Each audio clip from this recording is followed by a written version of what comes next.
왕의 장인은 역적으로 죽고 왕의 장모는 천민이 돼 버린 말도 안 되는 사건이 벌어집니다. 그렇게 세종대왕의 장모가 8 년을 천민으로 살다가 나중에 복권이 돼요. 이것도 참 웃긴 일인 거예요. 왕의 장모가 천민이었다. 세종대왕 하면 떠오르는 게 있죠. 딱 떠오르는 건 훈민정음, 추국이 뭐 이런 발명품들이에요. 어렸을 때 위인 전집 한 세트씩 다 있잖아요. 뭐 한국 위인 시리즈 있고 세계 위인 시리즈 있잖아. 그러면 한국 위인 시리즈 할 때 세종대왕 빠진 위인 전집은 본 적이 없어요. 말도 안 되잖아. 그러니까 세종대왕은 한국 위인에서 영순이기 때문에 항상 있단 말이야. 한국사 전체로 보면 굉장히 위대한 사람이고 훌륭한 사람이었는데 세종대왕의 인간적인 면은 어땠을까? 결론적으로 말하면 절대 낭만적이지는 않았다. 일단 맨날 맨날 일과가 엄청나게 빡셌다. 맨날 새벽 5시 기상이에요. 그리고 하루 종일 업무를 보고 나서 12 시에 자요. 밤 12 시. 요새 고3도 그렇게 빡세게 공부 안 한다니까요. 공부한다고 해도 뭐 수험 생활 뭐 있어 봤자 몇 년 그런 생활 할 수 있는데 오래 그렇게 살면 몸이 축나잖아. 근데 세종대왕은 일평생 내내 그렇게 밤 12 시에 자서 새벽 5 시에 일어난 거예요. 하루 평균 5 시간 잔 거예요. 자, 새벽 5 시면 지하철 첫 차 뜰 시간이란 말이야. 아직 해도 안 떠 있다고. 조선시대 사람들은 뭐 다 그렇게 산 거 아니냐고 생각할 수 있는데 그렇게 살지 않았어요. 조선시대 사람들도 새벽 5 시에 일어나는 건 가능했죠. 근데 밤 12 시에 잔다? 이거는 비정상이에요. 왜냐면 지금이야 당연히 낮에는 정신이 안 들어왔다가 해 지면 짱짱해지는 사람이 있잖아요. 왜 그렇게 수면 패턴이 바뀌었냐? 전기가 들어오잖아. 밤에 형광등도 들어오고 뭐 조명이 짱짱하니깐 수면 패턴이 바뀌었잖아. 근데 조선시대에는 전기가 없잖아요. 그러니깐 생체 리듬이 자연에 고대로 맞춰져 있는 거예요. 아침에 해가 뜨면 일어나고 해가 지면 자는 거예요. 그래서 늦어도 저녁 6 시쯤에는 일과가 다 끝나고 집에 가서 잠자리 들기 시작한다고. 그리고 일찍 자고 새벽에 일어나고. 그런 조선시대 사람들이 밤 12 시에 잔다? 굉장히 무리였을 거다. 자, 그런데 세종대왕은 왜 맨날 그렇게 밤 12 시에 취침을 했을까? 지금으로 따지자면 딱 일 중독자 수준이에요. 그러면 세종대왕은 왜 일 중독자였을까? 세종대왕이라는 캐릭터가 원래 성실한 것도 있잖아. 어렸을 때부터 책을 좋아해서 막 눈병 날 때까지 책을 읽고 이런 일화도 있고. 근데 그것뿐만이 아니라 세종대왕은 다른 부담감도 굉장히 있었을 거다. 왜냐면 세종대왕은 첫째 아들이 아니란 말이에요. 둘째 아들도 아니고 셋째 아들이야. 원래 왕자리에 오를 수가 없었어. 원래 세자는 누구였냐? 자기의 형인 양녕대군이잖아. 근데 어쨌든 자기 형을 제끼고 왕위에 오른 거 아니에요. 왕위에 올라서 뭐 기분이 나빴겠어요? 기분이 좋았겠지. 기분이 좋은 대신에 부담감도 상당했을 거다. 왜? 그 왕자리를 만들려고 아버지 태종이 막 사람을 막 어마어마하게 다 죽인 거야. 그거를 직접 봤거든. 그 아버지 태종이 사람을 왜 그렇게 많이 죽였어? 아들이 왕위에 오르면 애들이 기어 오를까 봐 죽인 거지. 아버지 태종은 킬방원이잖아요. 이야기하다가 뭐 마음에 안 들어. 그러면 한마디 "뭐? 어쩌고?" 막 이렇게 한마디 해. 버럭하면 다들 막 싹싹 엎드려서 빌기 바빴단 말이에요. 근데 어린 아들이 왕이 된다. 그러면 이렇게 숨죽여 있던 애들이 기 좀 피고 살아볼까? 야, 어린 왕이 뭘 알겠어? 이참에 나도 뭐 좀 한번 해 보자. 이렇게 왕을 흔들 수 있는 세력이 있을 거라고 생각을 한 거잖아. 그래서 막 미리 싹 다 자르고 다 죽여 버린 거 아니야. 근데 왕을 흔들 수 있는 세력이란 건 누구를 의미하냐? 왕과 가까운 사람이야. 그러니까 세종이 어렸을 때 많이 따랐던 친척들이 주요 타겟이었다. 세종이 어렸을 때 막 삼촌 삼촌 하면서 쫓아다닌 꼬맹이가 있었어.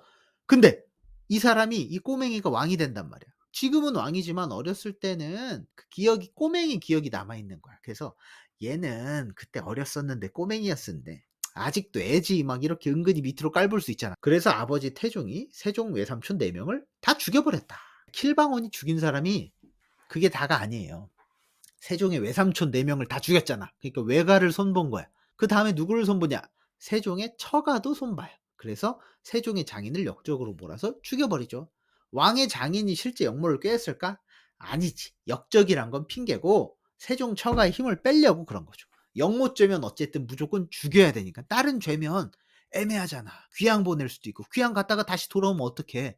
애매하게 후환을 남겨두면 안 되니까 확실히 죽여야 된다. 확실히 죽이려면 역모죄가 짱이다. 자, 역모죄면 보통 근데 가족들 다 죽이잖아. 막 삼족을 멸하니 구족을 멸하니 주변들을 막 역적 주변을 싹 죽여버린단 말이야. 근데 이번 건은 좀 달라. 실제 역모를 꾀를 해서 죽인 게 아니라 왕권을 강화해야 되는데 방해가 되니깐 그냥 죽였단 말이야. "너가 나중까지 살아 있으면 내 아들 왕 자리에 좀 부담이 될 것 같으니깐 미리 좀 죽어 줘야겠다."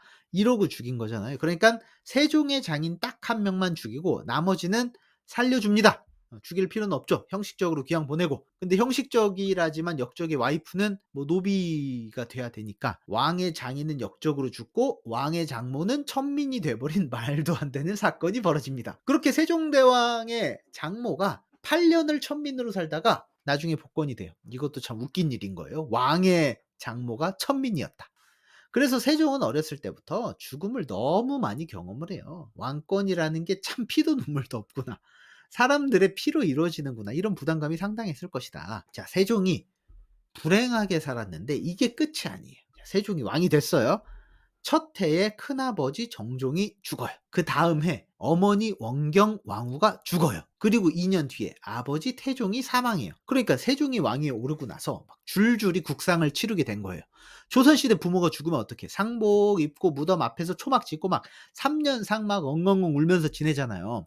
근데 이번은 경우가 희한한 거예요. 큰아버지, 어머니, 아버지 3 명이 3-4년 이내에 다 돌아가셨어. 완전 줄초상이잖아. 원래는 부모 한 명당 3 년씩 상을 치르잖아요. 그런데 이렇게 하다가 너무 빡센 거야.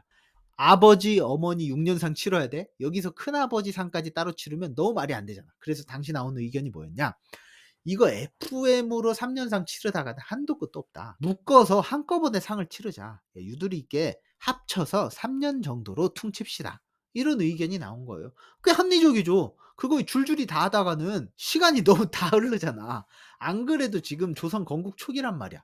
정신이 없고 기틀이 하나도 안 잡혀져 있는데 왕까지 상을 치른다고 정신없으면 나라를 누가 돌보냐. 적당히 합시다. 그런 의견이 나온 거죠. 근데 세종은 완전 노빠꾸였다. 슈퍼 초 FM으로 국상을 치러요. 국상을 치르면 막 거적대기 깔고 바닥에 서 하루 종일 울잖아요. 그러니까 신하들이 말리는 거예요. 막 "전하 고종하시옵소서. 옥체를 보존하시옵소서." 이러잖아요. 근데 세종은 말도 안 들어.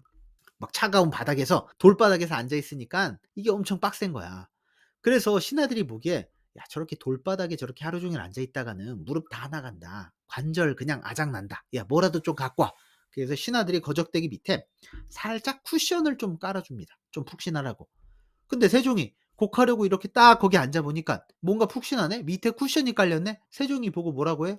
"야, 지금 상중인데 편하게 쿠션까지 까는 게 말이 되냐? 이거 빼!"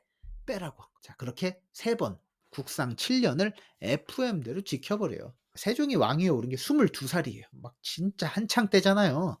어른들 그러시잖아요. "야, 내가 너 나이 때는 뭐 돌도 씹어 먹었어. 뭐 쇠도 씹어 먹었어." 딱 그럴 나이인데 20 대에 7년 동안 상을 치르면서 건강이 완전히 맛이 가 버려요.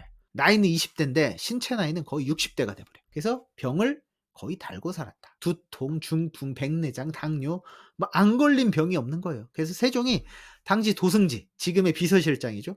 얘한테 하소연한 적이 있단 말이야.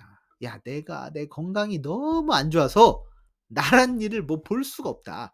내가 한 가지 병이 겨우 낫으면 다른 병이 튀어나와서 내가 견딜 수가 없다." 그래서 세종은 건강으로도 최악이었다. 자, 세종의 가족사는 어땠을까? 엄청 불행했어요. 자, 세종이 28살 때 장녀가 13 살이었거든요. 근데 죽어요.